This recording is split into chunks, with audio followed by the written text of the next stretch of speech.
warahmatullahi wabarakatuh. Jira jirtu fayyaa keessanii ani nagaa kooti. Hordoftooti hawaa yuutuubii jirtu fayyaa keessanii ani nagaadha alhamdulillah. Gaaffii isin na gaafattan hagan danda'e isinii deebisuuf yaadeen jira. Hanga dhuma gaaffii sanaatti na wajjiniin tura. Hawaan jaallattuu laata? Hawaan kan keenya taateetti ijoo.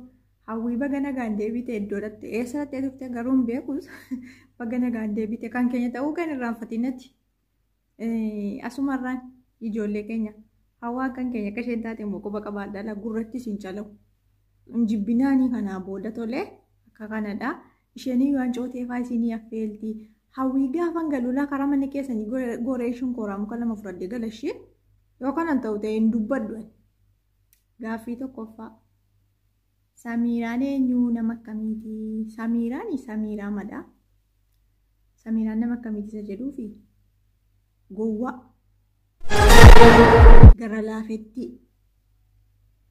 kan nama jaallattu jedheen yaada akkas yaada sammuu kiyyaatti.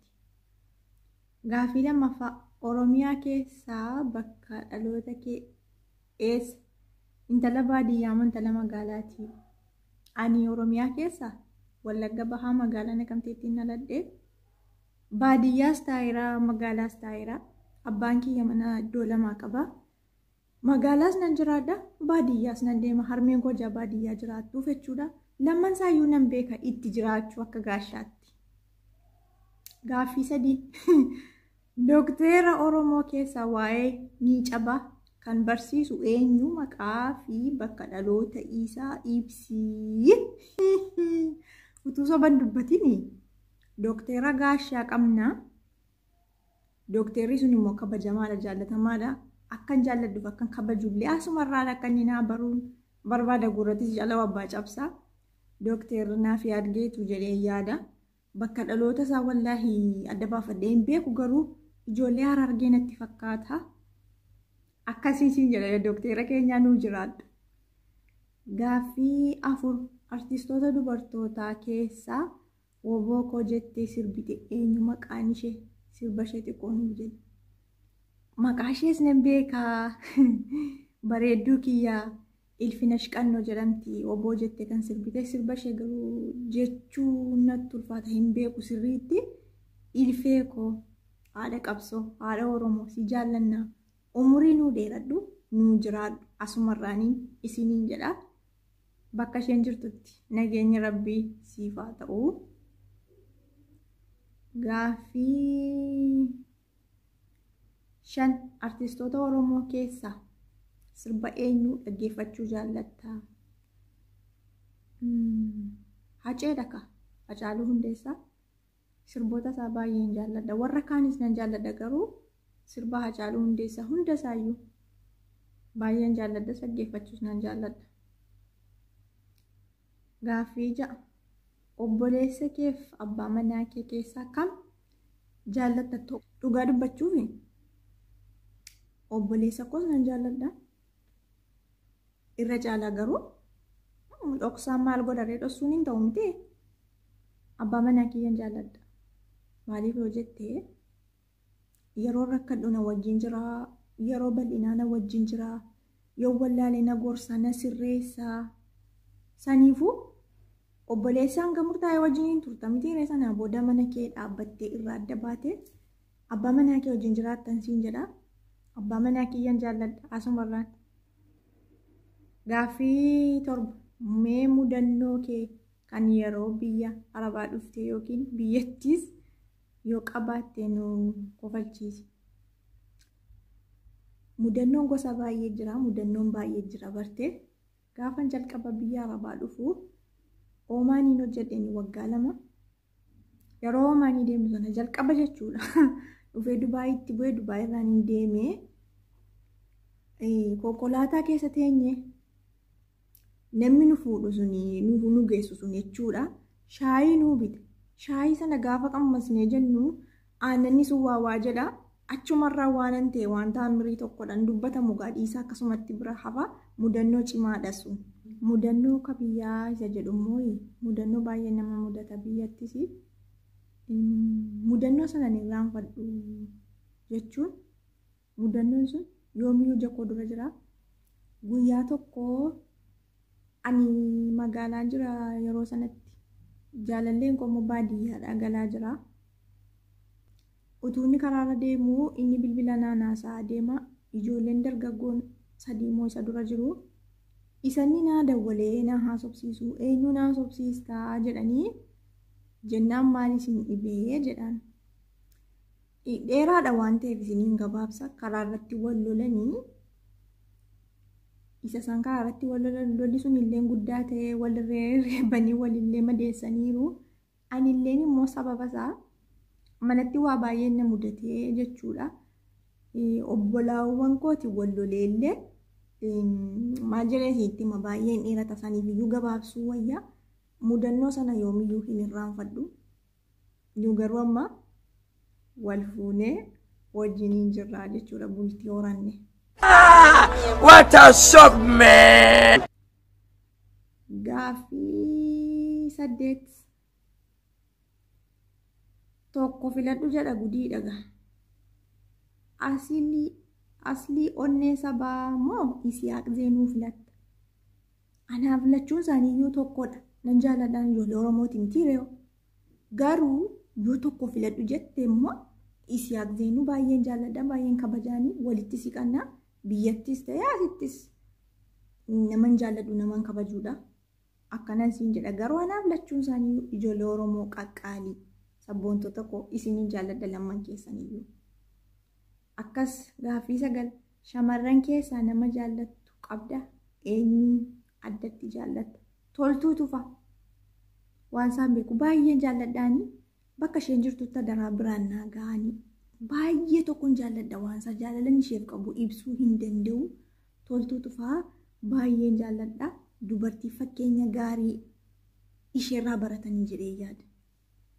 Gaaffii 10 ati akka keetti Itoophiyaa waliin buluu moo Oromiyaan biyya taatee qobaa buluu filatta?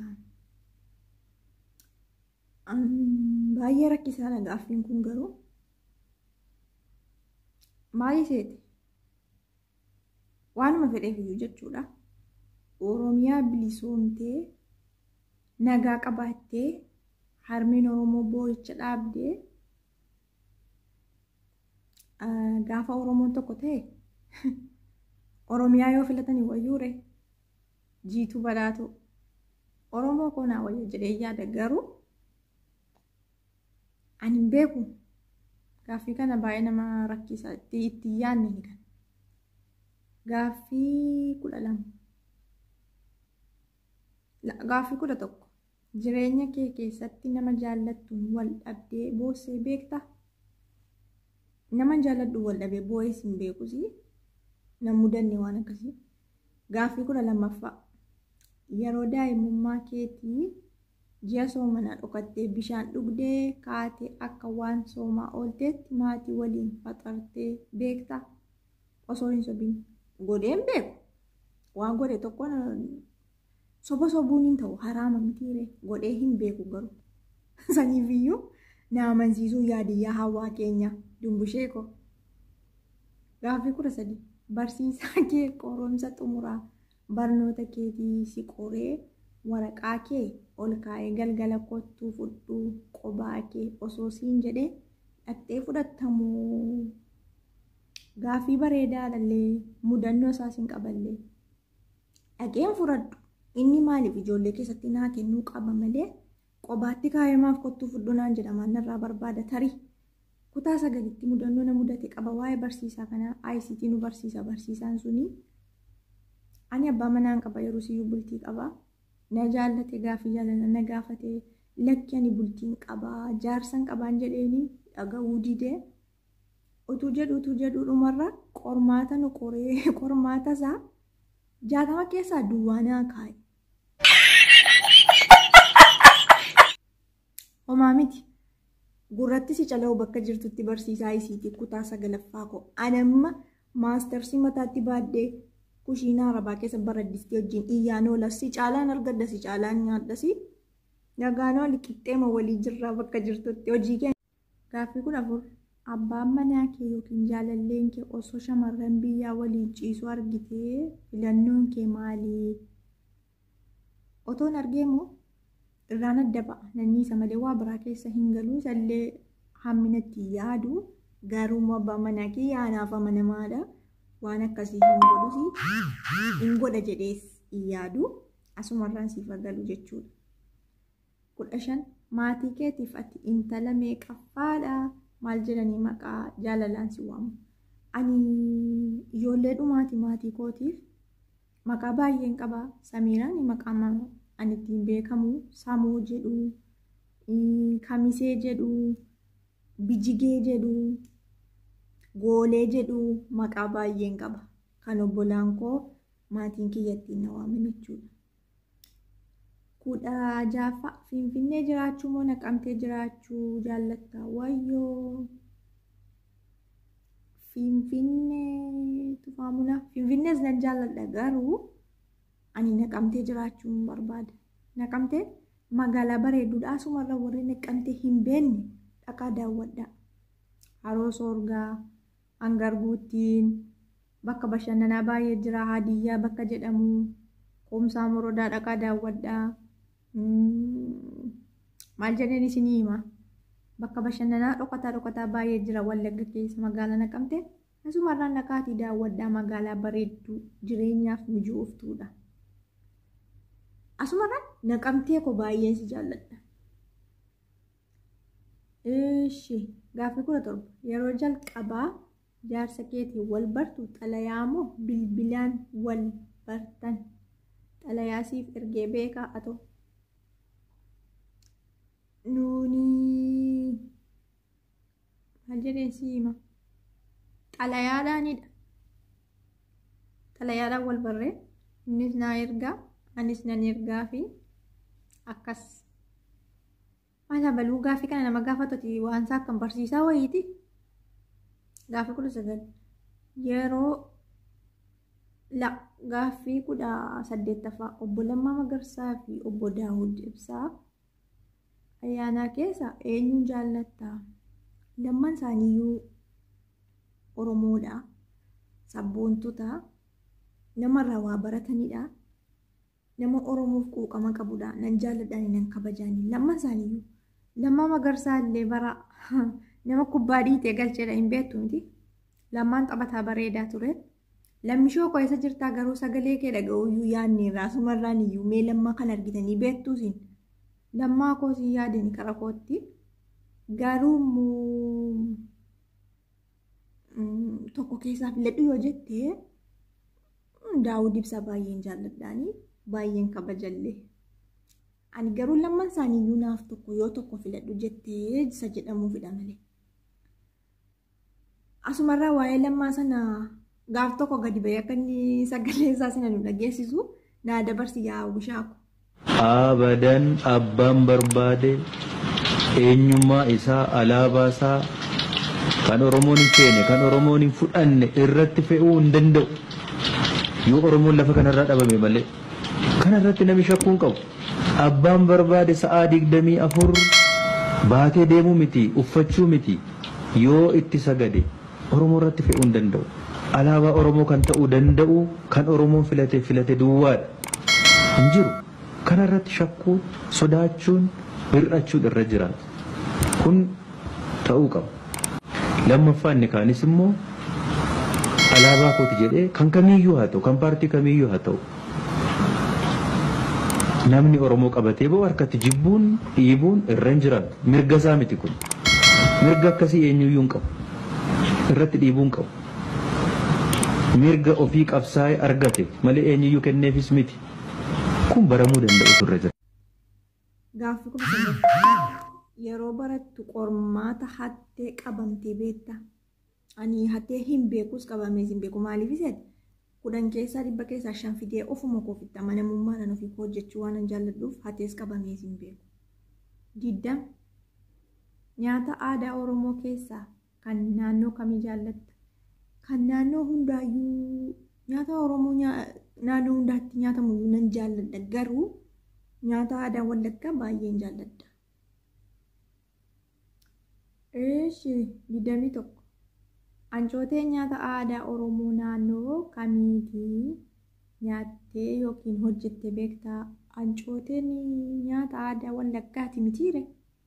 Nan hojjedhallee ni nyaadhallee. Kottaa adda faqee ila ishee waa fakkaattu isin nyaachisa. Gurratti isin calamu. Hundi keessan akkanarraa namni gaafa hin galu jechuudha. Buna qalaa wajjin isin hojjedha. Gaaffii 22. Maal jechuudha jedhee abbaamti isaayyuu natti na gaafattu iyyuu. Osoo taa'ee danda'a jaalala si gaafate deebiin kee maali? Yaadee sin beeku maaf na gaafatas? Maal jechuudha gaaffiin akkasii jedhee miti reeddu hin fakkaatu jechuun waan fakkaatu tokko naman gaafattaniis maaloodhaas gaaffii 23. Irra caalaa dargaggeessa yookiin qeerroo naannoo kamiitu jaalala si gaafataa ture? Gaaffii cimaa maa inni ijoo gaaffiin akkasii? Ijoollee Wallagga lixaa jechuun Wallagga lixaa iddoo baay'ee jira. Ijoollee Wallagga lixaa fi ijoollee Amboon beektu miti ijoollee biyya sanaa turan. Garuu irra caalee kan harka fudhatee mucaa Naqamteetii siin jedhe gurratti si calee lammaffaa kan hin gaafanne isheen kun intalattiin. Siin immoo gaaf tokko si gaafadhee dhukkee sirraa kaasela teessee mana argita. Dhumarratti yaada qabdu dabarfadhu.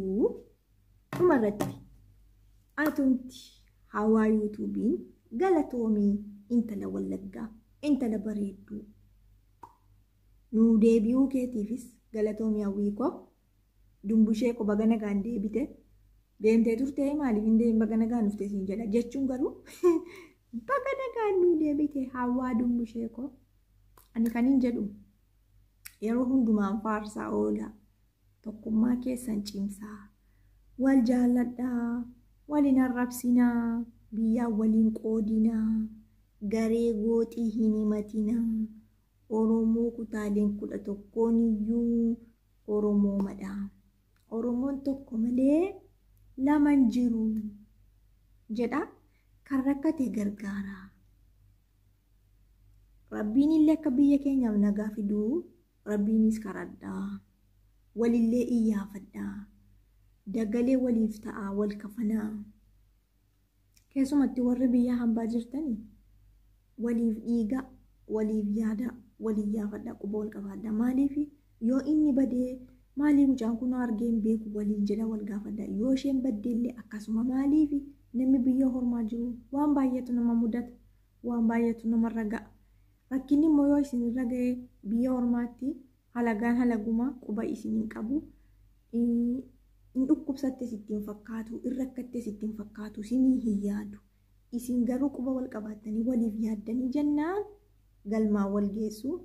Ilmaan Oromoo tokkummaa keessan cimsaan isiniin jedha. Hunda keessan iyyuu isiniin jaalladha isiniin kabaja. Asumarraan hawaa yuutuubii dhaqaa daawwadhaa sheer laayik sabskiraayib godhaatii bira dhaabbadhaa jajjabeessa intala Oromooti. Hawaani omaa hin beektu. Kanaa booda jechuudha. Isinii deebiteettiidhi. Karaa deemtee turte fakkaata. Amma deebiteetti. Baga nagaan dhufte jedhaatii simadhaanii iddoo nagaa naaf oolaa. Hawwii gaafan galula waa'ee shonkooraa sana itti yaadi. Hidhaa 2 fudhadheen gala. Tole? Kanan ta'u taanaan sitti meera. Nagaan oolaa.